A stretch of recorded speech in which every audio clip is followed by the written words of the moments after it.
होंगे और बहुत प्यारा आशीर्वाद दिए थे आप लोगों ने।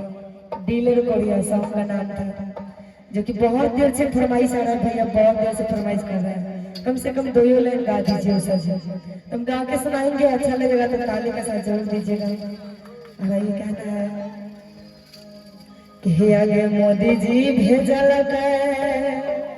आगे हो बचा गरीबा, आगे दुखिया के बता गे सखिया के सखिया के दिलर तोहिया बनले अबई मनवा रासन अपने घर में रखिए सखिया। अरे म्यूजिक से कहना है कि मोदी जी भेजल गेहूं बचावला गरीब दुखिया के फटत गे सखिया।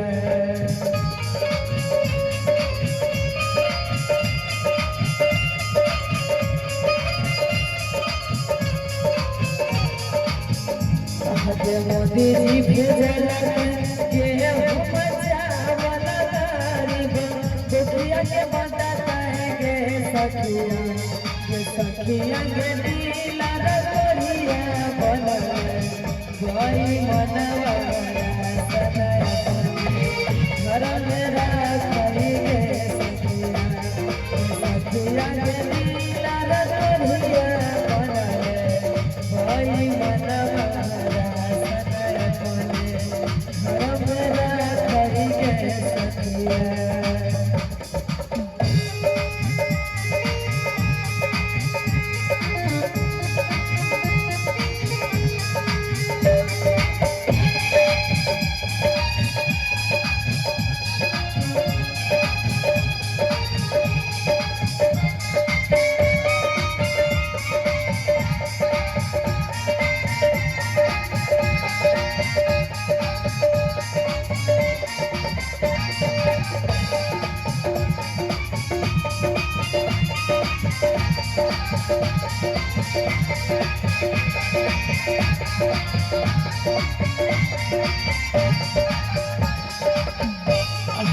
हमारा के राह रास्ता में नवा चढ़ के दुगो के हाथ लगाई गे सखिया।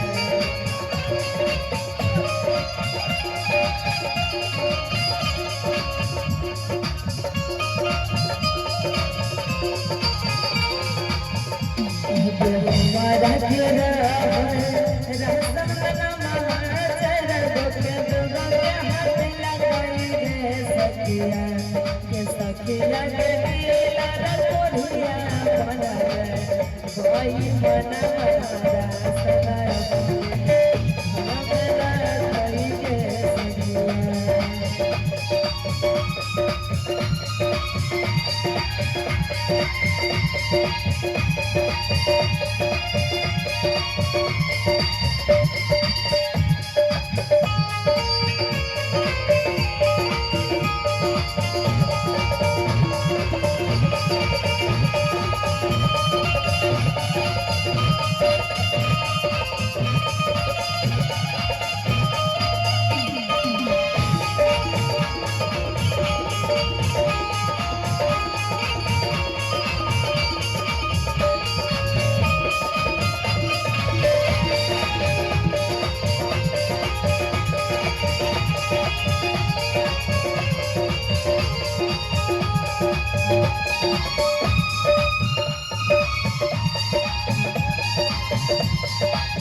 अपने घर रखिए के रासन बेचे के दिलर तोहिया धन छे दो महला गे सखिया।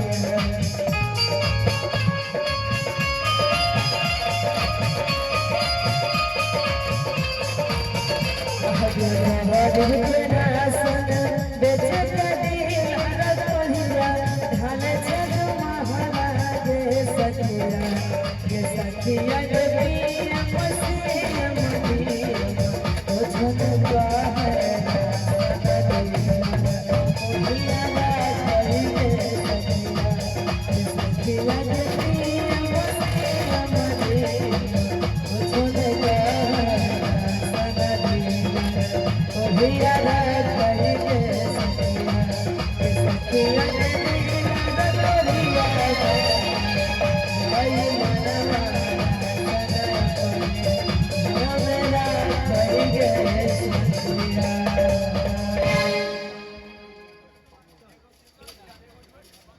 जय और सम्मानित हम सब अंतिम चरण